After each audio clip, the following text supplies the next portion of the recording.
At nag-crave nga kami sa natikman namin na seafood butter sa Off the Hook. Kaya eto, gumawa kami ng aming home version ng buttered seafood with garlic sauce.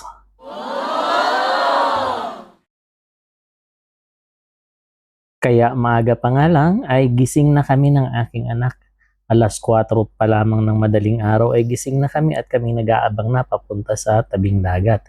Dahil doon ay kasama namin ang kanyang tito na mamimingwit at doon ay magtitingin din nga kami ng makukuha na halaan o kaya ay ang alimasag para aming isasahog sa aming lulutuin na buttered seafood.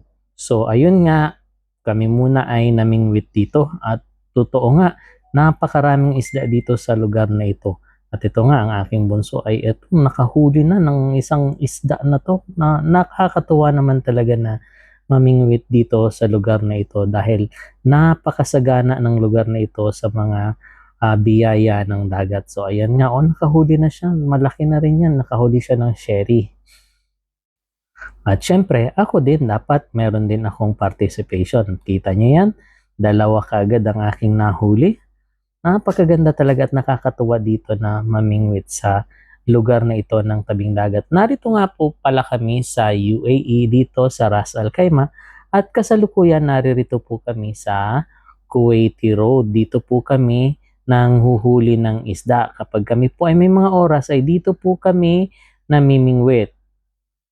At fast forward nga, dahil wala kaming nahuli na pusit at limasag, kaya doon na ako pumunta sa palengke. Siguradong doon ay may makukuha ko na alimasag. Kaya eto na nga, i-prepare ko na ang mga sahog ng aking lulutuin na buttered seafood in garlic sauce. So ayan nga guys, ang aking mga sahog. Napakaraming bawang at onion mince na ito. At syempre, ang ating butter. Meron din po tayo niyan ng ating mga sahog para sa ating lulutuin. Una po ay atin syempre na gigisahin ang ating bawang at sibuyas sa butter. Yung pinatunaw na natin na butter. So, atin lang pong gisahin ang ating bawang at sibuyas. Syempre, nilagyan na rin natin po yan ng mga pampalasa, asin, magic sarap, paminta, at kung ano-ano pa. Hindi lang kung ano-ano pa. Nilagyan po natin yan ng mga pampalasa. Nilagyan ko na rin po siya ng konting shrimp cube para mas masarap talaga.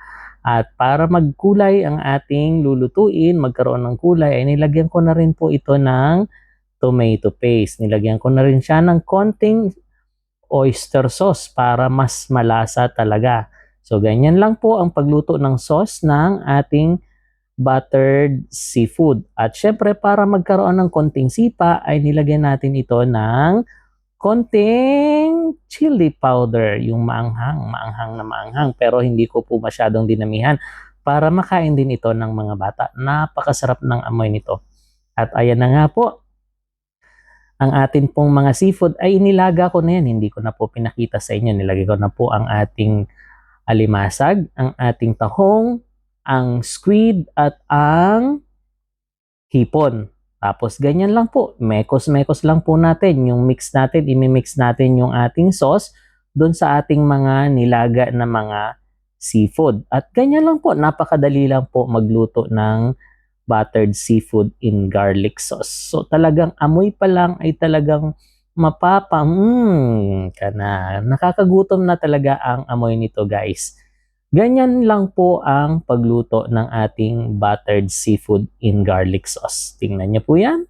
May nakalimutan pa pala akong konting inilagay doon, yung taba ng alimasag. Pero ayan po, ganyan lang po ang pagluluto ng ating buttered seafood in garlic sauce.